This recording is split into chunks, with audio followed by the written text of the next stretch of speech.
Hello friends, welcome to my new blog. কেমন আছেন সবাই? আশা করি সবাই ভালো আছেন।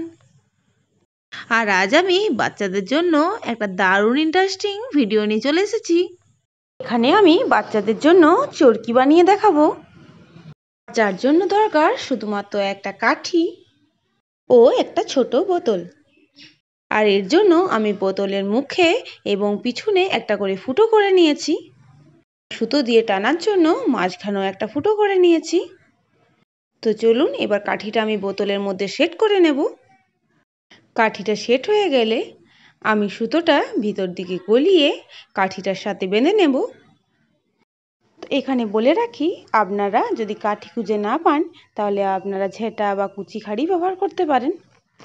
আর যার জন্য আমার মতো এখানে আপনাদেরকে দুটো কাঠিকে আঠা দিয়ে জুড়ে নিতে হবে। এবার আমাদেরকে চরকি করার জন্য দুটো ব্লেড তৈরি করতে হবে।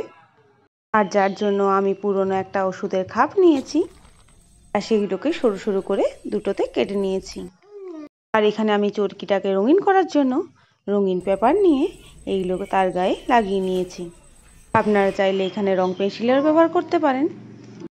আর এখানে ব্লেড তৈরি করার জন্য আপনার আইসক্রিমের কাঠিও ব্যবহার করতে পারেন। কাছে আইসক্রিমের কাঠি ছিল না, সেই জন্য আমি ওষুধের খাপ কেটেই এইরকম ব্লেড তৈরি করে নিয়েছি। তো আমার এখানে ব্লেড প্রায় কমপ্লিট হয়ে গেছে। তো চলুন একটা সেকটি পিনের সাহায্যে মাঝে দুটো ফুটো করে আমরা কাঠিটার সাথে ব্লেডগুলোকে লাগিয়ে নেব। দেখতেই পাচ্ছেন আমার এখানে ব্লেড লাগানো কমপ্লিট হয়ে গেছে।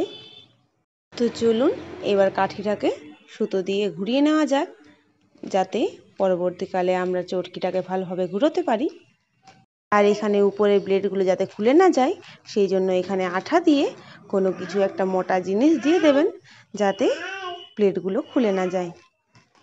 তো চলুন চরকিটা এবার ঘুরিয়ে দেখা যাক কেমন স্পিড হয়েছে। আর দেখতেই পাচ্ছেন চরকিটা কত সুন্দর ঘুরছে। চলুন আপনারাও ঝটাফট আপনাদের বাচ্চাদের জন্য এরকম রঙিন একটা চরকি বানিয়ে দিন, যাতে তারাও ছোটবেলার আনন্দ পেতে পারে। আর এই ভিডিওটা যদি ভালো লেগে থাকে তবে প্লিজ একটা লাইক করে দেবেন। আর আমার চ্যানেলে যদি নতুন হয়ে থাকেন তবে প্লিজ আমার চ্যানেলটি সাবস্ক্রাইব করে নেবেন। তো দেখা হচ্ছে পরের ভিডিওতে। Thank you.